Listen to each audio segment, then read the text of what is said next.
Good morning, everyone. Thank you so much for joining us here today as we're going to have an amazing conversation with a Holocaust survivor and his daughter. You're going to meet Herman today, and we're going to talk to him, and you're going to have the opportunity to answer some questions and ask him questions about his experience. But before we get started, we just have a couple of housekeeping things we want to share. Most importantly, if for some reason you do not see the chat over there on the right-hand side, teachers, you need to hop in an incognito window. Just go File, New Incognito Window, and copy and paste the link over into there, and the chat should appear. Otherwise, we do see a lot of you in the chat already, so we're super excited. If you want to share where you're joining us from and what grade level and how many kids are in there, we would love to know that as well, because we see that there are 86 watching, but we know that there are probably thousands actually watching in our classrooms. And so with that, I am going to just turn it over to Kim Coombs, who is the Holocaust Studies Program Planner. Hi, Kim. Hi, John. Thank you so much for hosting this and helping us out with this during Holocaust Education Week. Hello, everyone, and welcome to this very special webinar on the first day of Holocaust Education Week in the state of Florida. It's really an honor to have you all join us today. Today, we are so privileged to have with us Holocaust survivor and Auschwitz survivor, Mr. Herman Holler. Herman recently celebrated his 100th birthday at a beautiful party in Deerfield Beach given by his family. Herman was born in Berlin in 1924, and he has lived through times that most can only imagine through history books or movies. His story is of resilience and faith and forgiveness. Despite witnessing the worst of humanity, Herman has never lost his faith or his belief in love and kindness. He is just a wonderful and gentle man. Herman's early life changed dramatically with the rise of the Nazi Party. He was only 6 when his parents divorced, and though his mother successfully ran a family furniture business with the help of her brother, their lives shifted in 1933 when Adolf Hitler came to power. Jewish citizens were no longer safe in Germany, and attempts to leave came too late. In 1942, Herman and his family were taken to concentration camps, but he was determined to survive and tell the world what happened.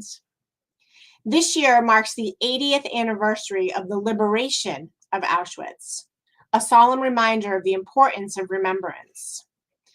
Mr. Holler is living witness to history, and he's still fighting for justice and peace. His presence here with us today allows you to learn firsthand about the courage and strength and enduring hope it took to survive. We also have his daughter, Heidi Cherry, who's joining us today too. And I've known Heidi for many years. Her dedication to preserving her father's legacy is amazing. She knows, as we all do, that Herman Holler's story must be heard and remembered. Before I begin, I want to remind everyone the importance of listening with respect and with empathy to Mr. Holler's story. It's one of great courage, and I know we're all here to learn from his experience and to honor the memory of all those who suffered. We want to carry forward the lessons that he will teach us of compassion, understanding, and humanity. We're going to have time for Q&A at the end of our conversation, so please just hold off on your questions until then. And then also, as part of Holocaust Education Week, I encourage all of you to participate in our Holocaust Survivor virtual memory wall. If you are wondering what that is, you can email me. And maybe some of you want to create your digital memory wall in honor of Herman. So good morning, Herman and Heidi. And thank you so much for being here today. We have middle and high school students joining us from all across Palm Beach County, and we all want to welcome you. Thank you. How you doing today, Herman? Kim asked how you were doing. Did you hear her? She asked how you were. We're doing fine. Good. So we're going to start with Herman by telling us about your life before the Holocaust. Tell us about your family and some of your earliest memories in Berlin. Well, I was born in Berlin, and when I was 6 years old, I went to school, and it was normal. But in 1933, the laws came out that Jewish children are not allowed to attend the public school. So we had to attend a Jewish school. We went to a Jewish school, and there was no shortage of teachers because the Jewish teachers, the Jewish teachers also had to leave the regular schools and also came to the Jewish school. Well, this went on until 1940. No, I can't remember exactly the time anymore. About 1938, when the Kristallnacht happened. Yeah, well, 1938 was, yeah. And in November of 1938, the so-called Kristallnacht happened. So I myself was at home, my mother and my brother. My mother was divorced, so we were alone in Berlin behind the store. We had an apartment, and we could hear the glass breaking from the show windows, and it made a lot of noise, and we were scared. But finally, it quieted down, and my mother was very worried about her sister because the sister also had a store, and she had two little children, so we couldn't get in touch with her. There was no telephone, so she asked me to take my bicycle and ride down to her apartment, which was about 10 minutes away. So I took my bicycle outside, but as soon as I got outside, I saw I could not ride my bicycle because the streets were littered with glass from all the broken windows, from all the show windows, from all the Jewish stores. All the glass and merchandise was thrown out, and some of it was stolen and taken away. The synagogue down the street was on fire, was burning. So well, finally I got to my aunt's house, and there was a big crowd, mob outside, and and where she lived, where the store was, in back of it there was a courtyard, and back of this courtyard was a synagogue, and the synagogue was on fire, and the fire department was there and was pouring water not on the synagogue but on the adjacent homes so that they would not catch fire. So I mingled around the crowd to find out what happened to the aunt, and I found out that she was safe with the little children. They were taken away somewhere by friends, and they stayed there. So, But the important thing here to notice is that there were crowds around.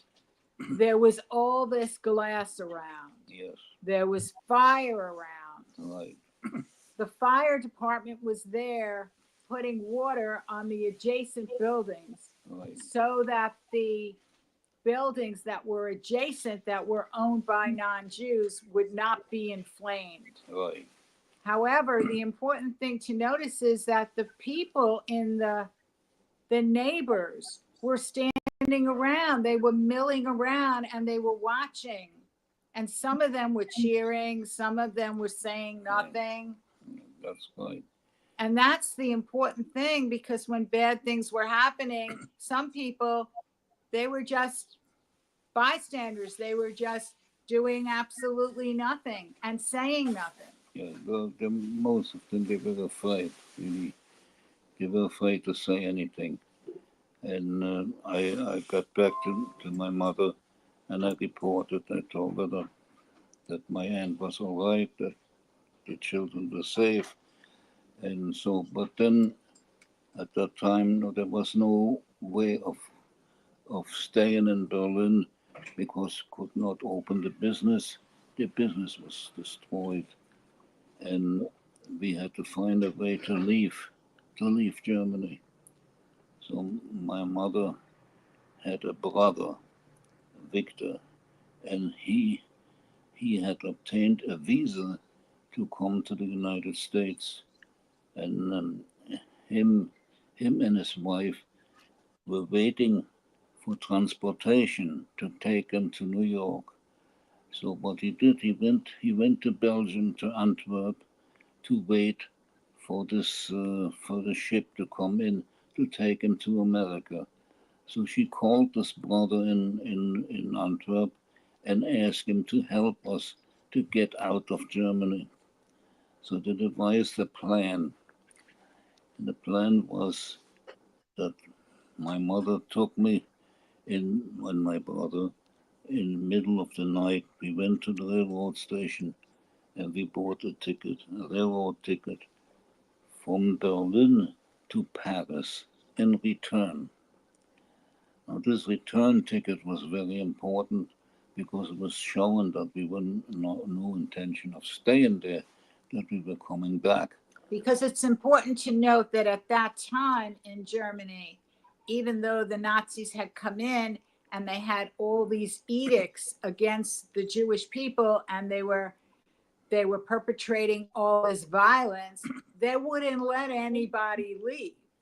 Because after Kristallnacht and after all these stores were destroyed, the German government sent all the Jewish owners a letter saying that they had destroyed their own property and they needed to pay the German government all this money, a big fine, before they could leave Germany.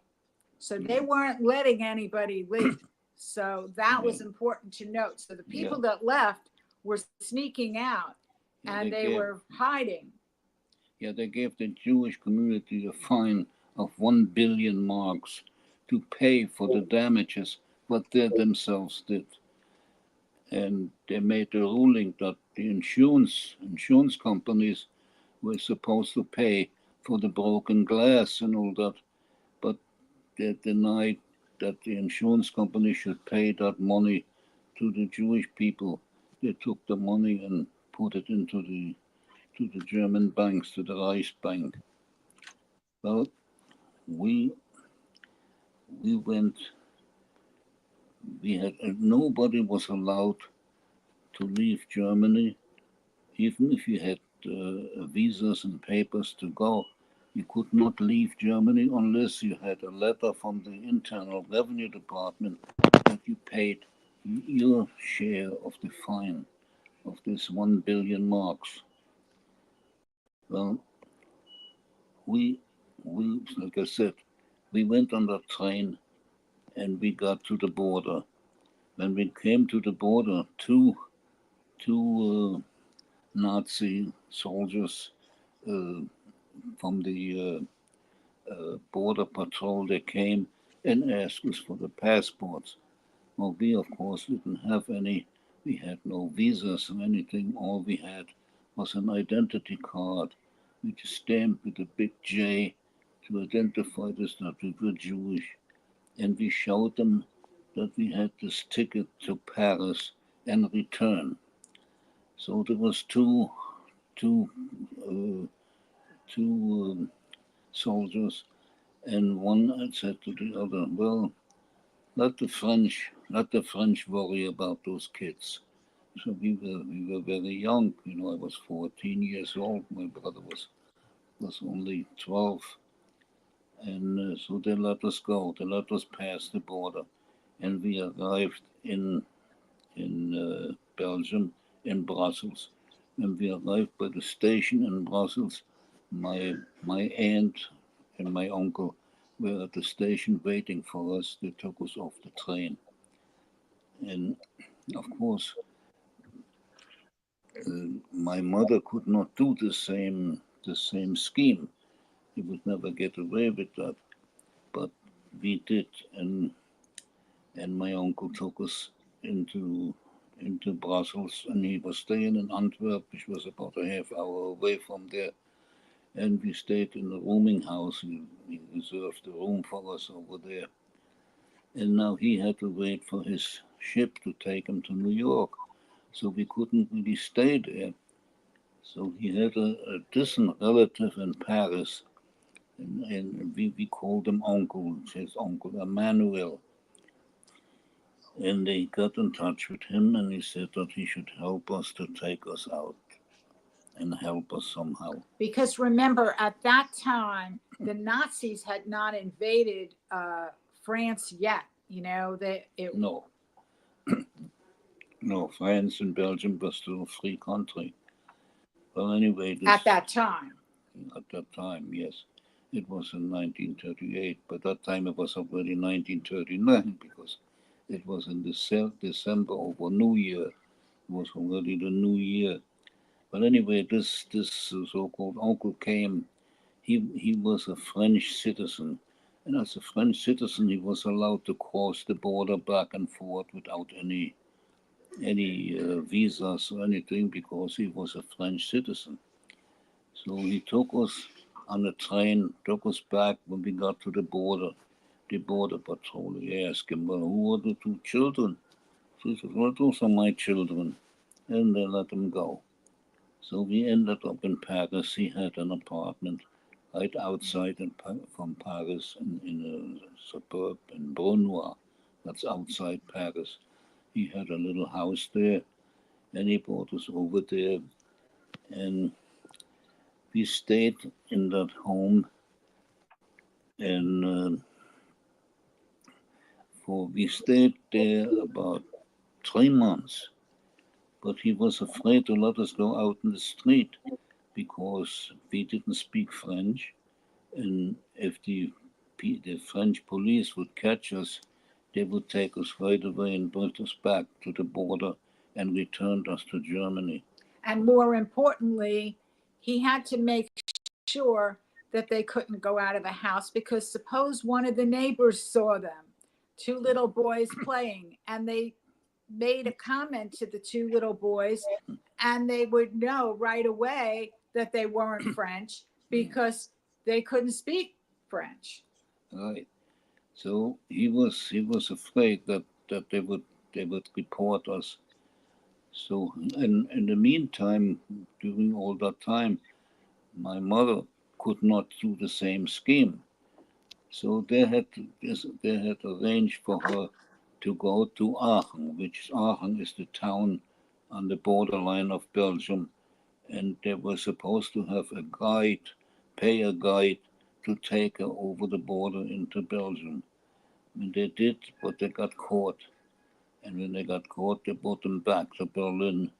So my mother was returned to Berlin, and we were now in Paris, and we didn't know what to do. But my uncle says, well, since you're out of Germany, stay out, because we still had the ticket. We still had the railroad ticket to return. But he says, since you're out of Germany, stay out, don't go back. So we stayed out, and my mother was, like I said, she was caught, and she was returned to Berlin, and she got a letter from the police precinct. I still have a copy of that letter, where it says that she must leave Germany within 6 weeks. If she does not leave, she will be arrested and subjected to fines and imprisonment. So, but the problem was that she couldn't leave because they wouldn't let her legally leave, and she had a letter saying that she had to pay the Nazi government for all the broken glass in her store that they actually broke and set fire to. well, anyway, so this uncle now in Paris, he was very afraid that they would catch us because we, like I said, we didn't speak French, and we couldn't go outside and play outside in the street. So he says, the best thing to do is to go back to Belgium, because in Belgium the police was more lenient. If they would catch you in Belgium, they would not send you back to Germany. whereas the French did. The French, the Sûreté, the French was very anti-Semitic. They would take anybody that they caught, put them back to the border and return them to the Germans. Well, anyway, he took us back on a train, took us back to Belgium, and when we got back to Brussels, there was hundreds and hundreds of people there, refugees, people that came illegally over the border. And there was a committee that was supported from the Joint Distribution Committee from the United States with money, and they would open up an open kitchen, they would feed people, and they would place them wherever they could. Now, we were two children. What are they going to do with two little children? They didn't want to leave us alone. So there were people there that were well to do. They took the children into their home, but other people, they did it for money. No, we were not that lucky. We were assigned to a couple. They did it for money. And like I said, the Joint Distribution Committee paid for that. So we were now in Antwerp, and my mother was back in Berlin, and we could not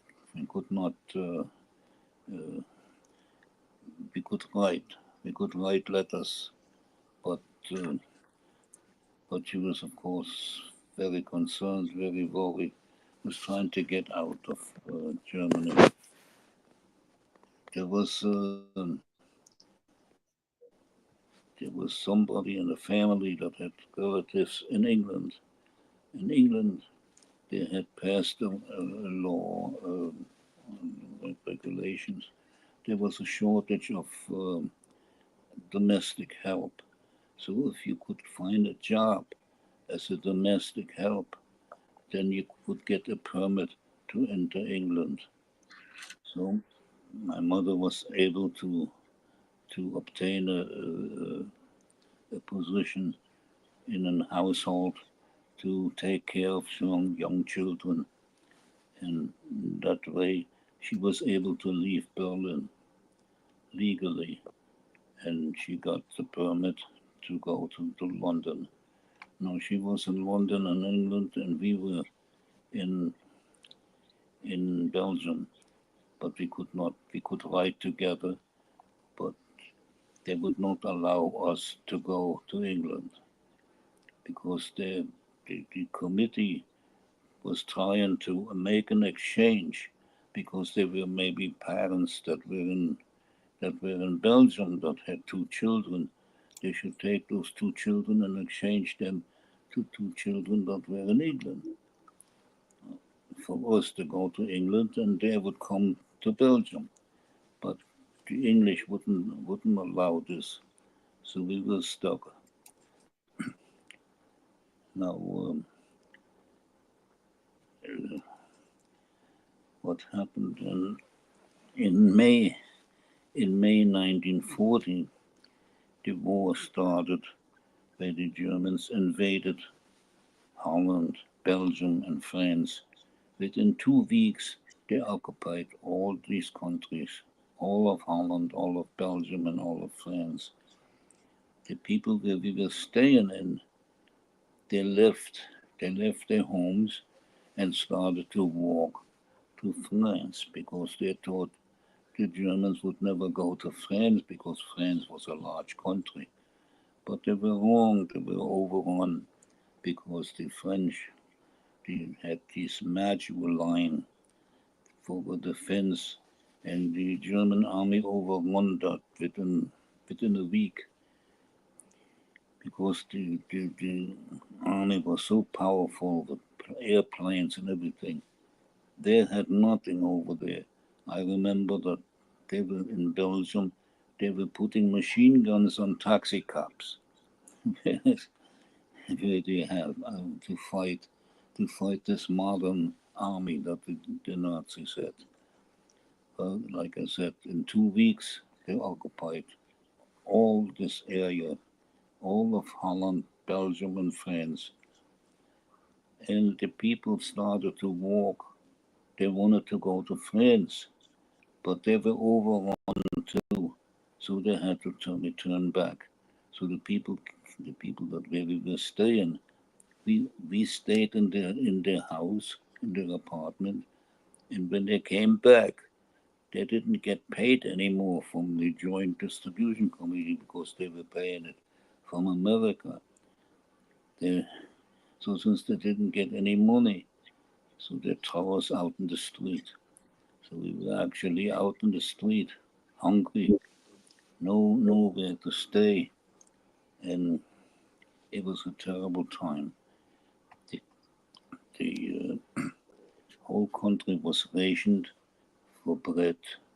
You couldn't buy anything unless you had a ration card. We two children couldn't get a ration card because they said, "Who can get? Two children can't get a ration card. This is impossible. They can't live by themselves." So we were out in the street. Because they didn't believe that there were two children that were out on the street unsupervised, not living in anyone's home. So therefore, the government did not give them a ration card. The other families got ration cards because they could register that they lived somewhere. But when you're homeless, you couldn't get a ration card. Right. Can I ask a question, Herman? So at this point, you and your brother are out in the streets and you're alone. And do you realize that you're being hunted? Do you realize that because you're Jewish, this is why this is happening to you? Yeah, well, we couldn't buy any food, and it was a terrible times. But the question is, did you realize that you were being hunted because you were Jewish? Yeah, of course. Well, anyway, another family, a well-to-do family, took my brother in. My brother was younger; he was only 12 years old at the time. They took him into their home, and myself, I was all out by myself. And I was lucky; I found a job in a bakery. In a bakery, I mean, we was not allowed to work, but it was illegal. But the bakery let me go in, and I was able to sleep in the bakery on top of the benches where they kneaded the bread. They were only allowed to bake bread. In peacetime, this bakery was a beautiful bakery. They had cakes and they served coffee. People could come in and have coffee and eat cake. But during the wartime, they were only allowed to bake bread, which was rationed. And that bread is only he got, the family got, I remember they got four coupons to get one loaf of bread with 900 grams. But I couldn't get that because like I said, I didn't have a ration card. But since I had a job in the bakery, I was able to eat some bread. So I was sleeping.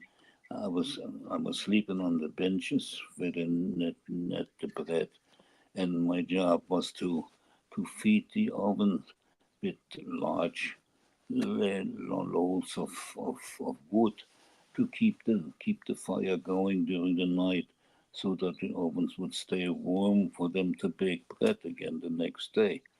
So this went on for a while, and while this went on, they passed laws, regulations that everybody had to register in the Jewish agency, in the Jewish committee.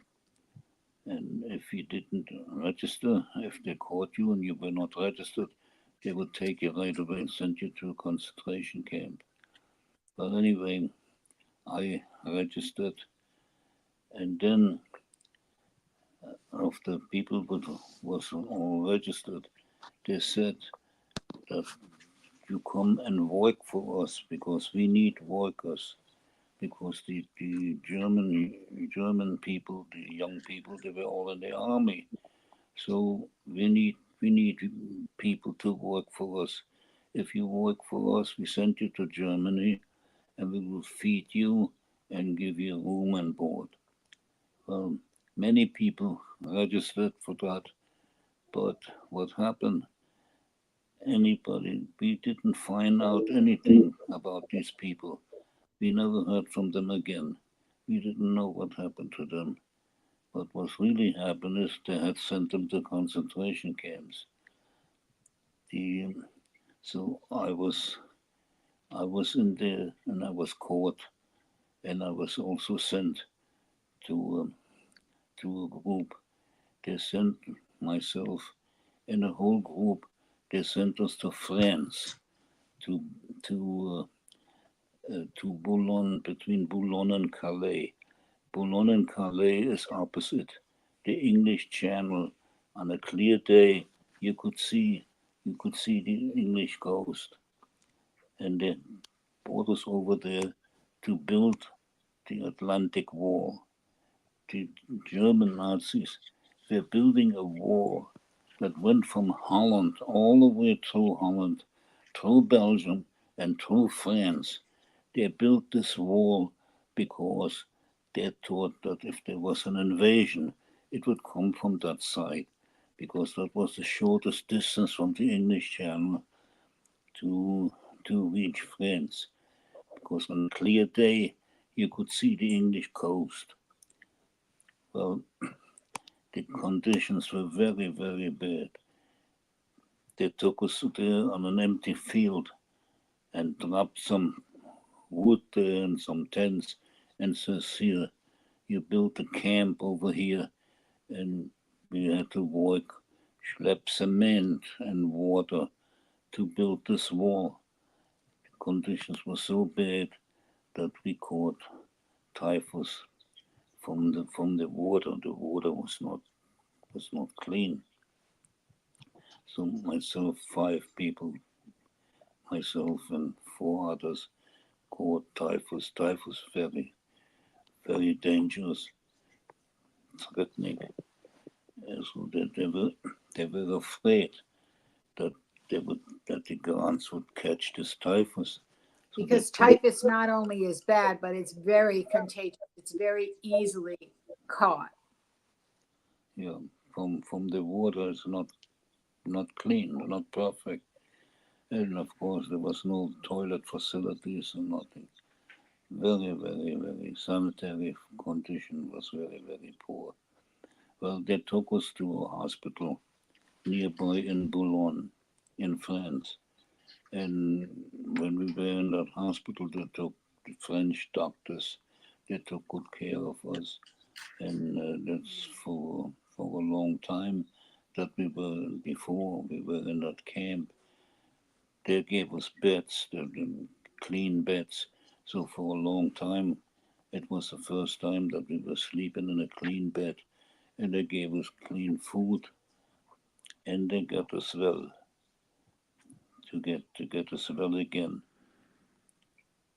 And then after about, I would say, about 4 or 5 weeks, they came back. The guards came back one day, and they said, "We have to come back to Belgium because they don't need us here anymore. We have other workers that are coming." So they took us back, brought us back. Sure enough, we went back to this camp, and the camp was all broken up. Trucks were waiting, and they were taking us to the railroad. And and we thought we were going to go back to Belgium, but the train actually did go back to Belgium. But when it got to Belgium, they connected another train onto our train, and this other train was all full of women and children, which they had caught while we were away. They had arrested all the women and children and put them in a camp in Belgium, and then they put them on this train, and the train went straight to Auschwitz. So the train stopped in Belgium, but they wouldn't let anybody get off. No, They attached another train to it, and they had all these women and children that they had captured for the purpose of taking to Auschwitz. And then tell us what happened when you arrived at Auschwitz. The train arrived in Auschwitz, yes. And when the train arrived in Auschwitz, they separated right away. The women and the men were separated. And we saw men walking nearby. They were wearing those stripes uniforms with pajama, like with stripes, with blue stripes. And they were whispering to us and said to us, walk, walk, walk. First, we couldn't understand what do they mean, walk.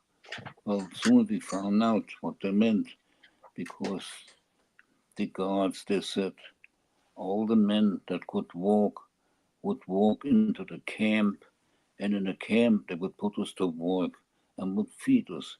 The people that cannot walk, they would keep them there, and they would bring trucks and drive them into the camp. Well, we walked. I was so young, and we walked into the camp, and the camp was big sign in the front. Over there it says Arbeit macht frei, work makes freedom. And we were in the camp. The other people that were left there on the outside, they never went to that camp. They went right to the gas chambers. They killed them all the women and children, and all the people that could not walk. All of them were killed. So we went into the camp, and they put us into a block, um, into a block. They call it a block building, and they separated us. They took off our hair, shaved the hair. They put numbers, tattooed numbers on our arm. Okay, now would be a good time for you to show them the number that they tattooed on your arm. What was your number, Herman? Can you tell us? Put the number on my arm. Yes. As a matter of fact, that number, they wanted to remove that number. They wanted to pay for it had to be surgical remove, because it's not, Here. Oh, there it is, yes. With the little triangle. 72,554. And the triangle, Means that I was Jewish. because don't forget, there were people in the camps that were not Jewish. There were Right. gay people in the camps. There were people that were Prisoners. political prisoners. There were people that were gypsies. And if you had an upside down triangle, that meant that you were Jewish. Yeah. Well, they put us to work in that camp. Well, at that time there was a Krupp, Krupp, the big company, which is today. Krupp is the company now that makes all kinds of coffee makers and all kinds of appliances. Yeah, and during the wartime, they manufactured munitions. So they were building a factory in Auschwitz for this group, and they needed people. They're looking for machinists, for people that could work in a factory. So everybody wanted to work in that factory, because then they were working inside. Auschwitz is very, very cold. It's in Poland, and it's unbelievable cold in the wintertime. So once you were working inside the factory, you were at least protected from the elements. The food was the same, but like I said, you were protected from the elements. So I could not say that I was a machinist, because I was very young. See, but a friend told me, you tell them that you were an apprentice to a machinist. So I did, and as an apprentice, they took me into the factory. I was working inside. inside the factory it was warm, and like I said, you were protected from the snow and cold. So we worked. Uh, the the company, the group company, had the machines bought back from Germany from another factory that they had in Germany. They had loaded all these machines on open freight cars and shipped it to Auschwitz, to this factory that we were building. But on the way, the train was bombed and the machinery was all destroyed. It was in such bad shape that it could not really be repaired. The, so they bought another factory and was called Union, which was also from Germany. And they brought this machinery and they, into this factory. They had thousands. There was about, I would say, there was 2,000 women. No, 1,000 women and about 1,000 men were working in that factory day and night from 7 in the morning till 7 in the evening. When one shift was finished, the other shift came in. And like I said, everybody wanted to work inside. And I was lucky enough to be chosen.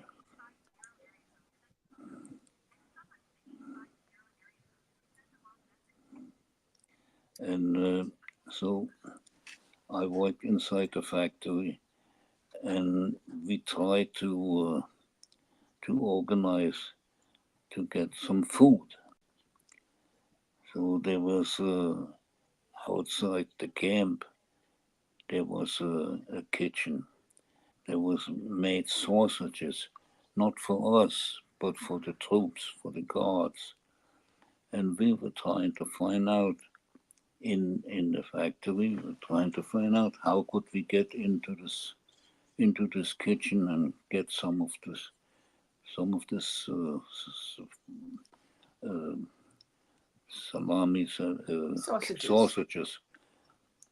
So inside the factory, and there was a machine shop, and in the machine shop they had a tinsmith shop. So the tinsmiths devised a double bottom for the barrels. Oh, I forgot one item. There was one section in the factory where they had to work extreme, very hard work. They had to take, there was, they had to take the ovens, they, um, they had to put steel inside the ovens like a cup. It was a little cup like, and they put it inside the oven and it came out red, fire red, and they dumped it into oil. And this was the job that they had to do. And even the guards said that these people had to do extra hard work, and for that reason, they should get a special ration. So, what was the special ration? Special ration was the kitchen that they had there, where they were cooking these sausages. They cooked the sausages in that water, and that water was greasy water, which in peacetime you just throw it away. But they thought that this greasy water was the special ration that they would give to these poor prisoners that we did this very So the hard. prisoners that were working in extreme heat and were working in extreme conditions, they gave the greasy water that they cooked the sausages in. So they didn't give them any sausages, just the greasy water. Right. And the tin shop had made a false bottom. Yeah, the tin slab manufactured as a false bottom for the kettles, because my job was to go to this kitchen. They gave me a horse, 2 horses, and a wagon, and I never drove horse. But they put me on this wagon and they says, you go to the kitchen and pick up 2 kettles with this greasy water, which was what they called the soup. Well, anyway, I went to this. So before that, another prisoner came to me and he said he wants to go with me. I said, well, you cannot go with me because you don't have a permit to go because I had to leave the camp. I had to leave the camp with this wagon with the 2 And my horses. father knew that the wagon actually had a false bottom, so that when he went into the kitchen to get the soup, someone in the kitchen had helped, and they had put these sausages in the bottom of this big pot. And then they covered it with a false bottom and then filled it up with water. So it looked like it was just water. It was sausage. But all of And a this- sudden, one day, This was this extremely man rare. This was extremely rare that somebody would help the prisoners like this, right? I mean, they were taking a it was big risk very to, fishy. right? So How long were you was at? organized. How long were you at Auschwitz, Herman? Almost 2.5 years. Very That's rarely that is anybody. But the problem was that the person that was coming to help that day was really a spy within the camp. Yeah. So what he did was he was very afraid, but the man came anyway. And miraculously that day, in to get the soup, a Nazi Gestapo stopped the wagon and said they wanted to measure What happened was, well, the procedure was that I took the 2 kettles on my wagon, I brought them to this kitchen, and I had to knock on the door, and I was not allowed to go inside.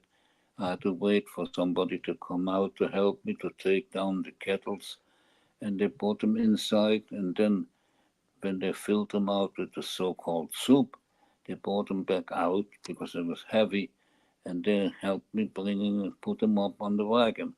So this particular day, I on the door, they brought out the 2 kettles and was ready to put them on the wagon. And then the guard came out. The guard says, halt, halt. So we stayed halt. And he took a broom and he started, says, open up the kettles. And he started to measure with the broomstick. He measured it inside and outside. He measured this thing. And I was standing there with my heart in my pants. And I figured, this is the end of me. Well, anyway, he didn't find anything. Then he put the broomstick inside. He started to stir around. It's nothing. Says, okay, arouse, says. And we took the kettles back on the wagon and we drove them back to the camp. The man that had asked me to go along, he disappeared. He was out. He was a spy. Now, we took care of him later. But when I got back to the camp, I went back to this area where the butchers were that made the sausages. And I asked him what happened. He says, well, somebody screwed on you, and we were able to remove the double bottom and hide them somewhere. So this way we were safe. And it was really a miracle. Yeah. Herman, I know there's a lot more to your history and your family, but we're going to run out of time soon, and I want the students have a few questions for you. I know after liberation, you were liberated from Buchenwald. Is that where you were liberated from? Did you just hear, Kim? She just asked you if you were liberated from Buchenwald. Yeah, was liberated in Buchenwald by the American Army on April 11, 1945. the American army came in. I was so sick at the time when I saw the first American soldiers. I asked my friend, he says, what kind of a guards are they sending us here? I never saw an American soldiers. I thought that were different Nazi guards, but they were American soldiers. And the soldiers, they saw all those starving people. They gave them all their food, all the rations that the soldiers had. And the poor people, the poor prisoners, they could not digest this food. They actually died from eating this food because they could not tolerate it. He survived all of the other horrible experiences and then died from that. Herman, students want to know, what was it like trying to rebuild your life after?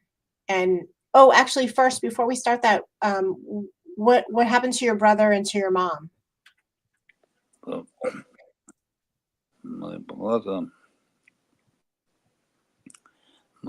was fortunately, he was kept by his family, and the family had connections, and they went into the Ardennes in the Belgian mountains area that's called the Ardennes, and that's where the resistance used to hide in there, because they were the German army. They were afraid to go into the mountain area because they were killed when they get in there, because the mountains they could hide. And my brother fortunately was able to go in and was hiding in the Ardennes with those people that saved him in 1940. In 1945, yeah, they was liberated. The the Americans came in that sections. The Belgium was liberated by the American army. How did you reconnect with your brother? Army. How did you reconnect with your brother? Oh well, once I was in the hospital. Well, the American army took us out. The very sick people like myself, they put us on stretchers and brought us into Weimar. That is the next town to Buchenwald, and they put us up into hospitals. And when we were in the hospitals, we were allowed to write letters, and we informed the newspapers and the news media that we were alive, that we were saved, and that's how I found my brother. Or he found me, and I found him. I also found my family in America. And while I was in there in that hospital in Weimar, they sent a Belgian delegations from Belgium. They were looking for their citizens to return to Belgium.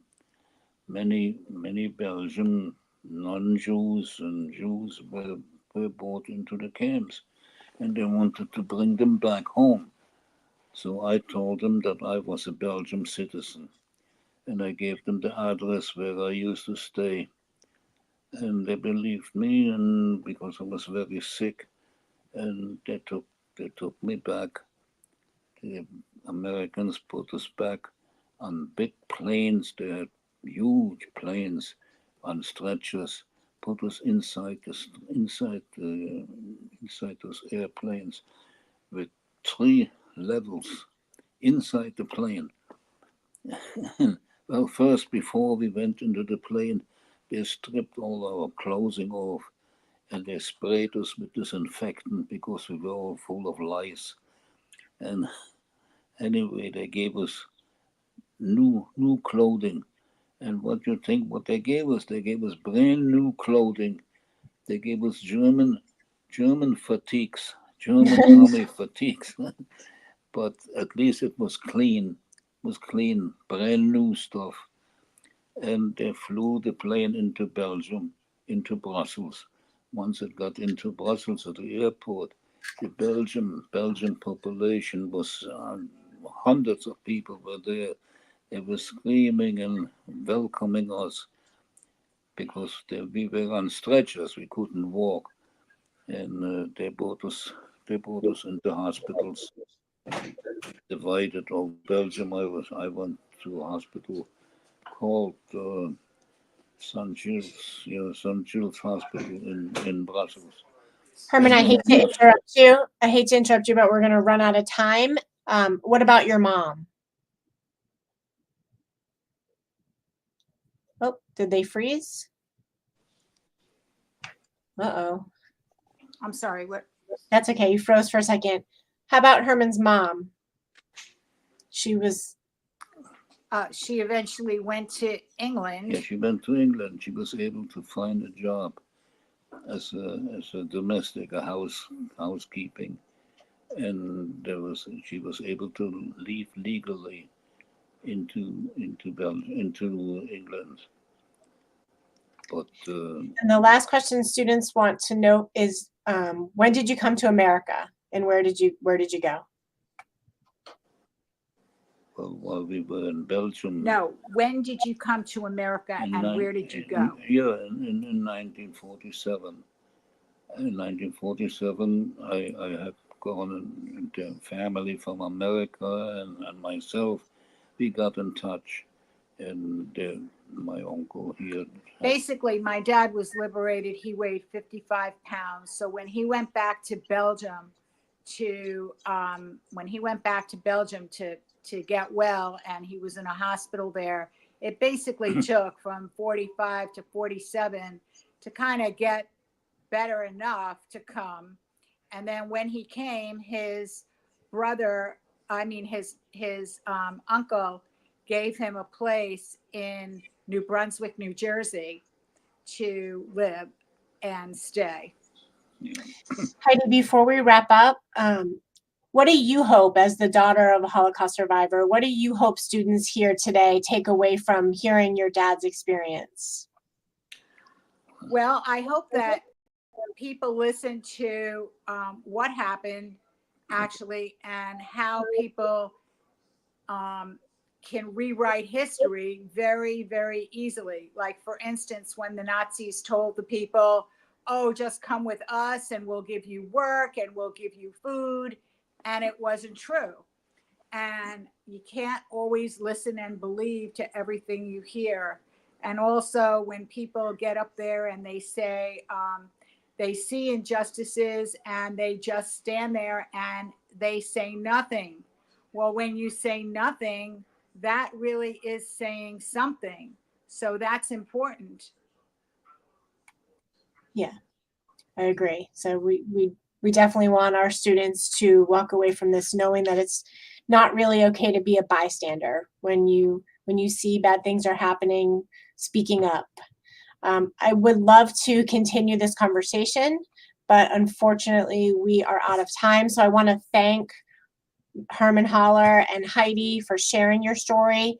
Herman, your bravery, your resilience, your longevity, you are an inspiration to all of us. And Heidi, your dedication to really preserving your dad's legacy is just remarkable. And so as we observe Holocaust Education Week this week in Florida and in Palm Beach County, remember that each of us has a part to play in preserving these vital stories. I encourage all of you to participate in the Holocaust Survivor Virtual Memory Wall, maybe creating a tribute to Mr. Holler. And by sharing these stories, we keep the lessons of the past alive, and we can help build a future that's rooted in love and understanding. And I know you didn't get to know Herman as an adult after the war, but he is the most loving and kind and caring person, even with all the experiences that he had to endure. So thank you all for being here, and thank you for carrying what you've heard here today forward. Share it with others. I hope you have a wonderful week, and I look forward to seeing you again soon.